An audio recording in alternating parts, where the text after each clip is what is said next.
ঢাকা বিশ্ববিদ্যালয়ের ছাত্র সংসদ আজকাল আরও বেশি আলোচনায়, কারণ নবীন ডাকসু সহসভাপতি সাদিক কায়েম মাত্র 10 দিনের মধ্যে কাজের এমন ছন্দে নামালেন যে তার নিজস্ব দায়িত্বের ধারাবাহিকতা ও প্রচেষ্টায় অবাক হয়েছেন সাবেক সহসভাপতি নুরুল হক নূর।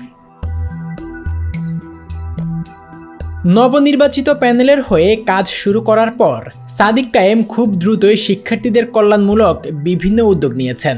রাত দিন ঘুম কমিয়ে শুধু দরকারে ও জরুরি শিক্ষার্থীর বিষয়গুলো দ্রুত দেখভাল করছেন বলেই অভিযোগ পাওয়া গেছে। এই দ্রুতগতির কাজ, প্যানেল সংগঠন ও দৃষ্টিভঙ্গির পরিবর্তন নিয়ে শিক্ষার্থীদের মধ্যে ইতিবাচক সাড়া পড়েছে। অনেকেই বলছেন, এত দ্রুত কত কিছুই চলছে, দয়া করে এই গতি বজায় রাখুন। এ ধরনের মন্তব্য শোনা যাচ্ছে। নুরুল হক নূর যা বললেন তার সারমর্ম হলো, নতুন দায়িত্বে এসে অনেকেই সময় নষ্ট করেন।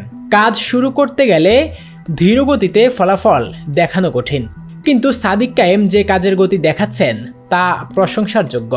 যদিও নূর আরও বলেছেন, সকল কাজ বাসনা অনুযায়ী যাবে কিনা সময় বলবে।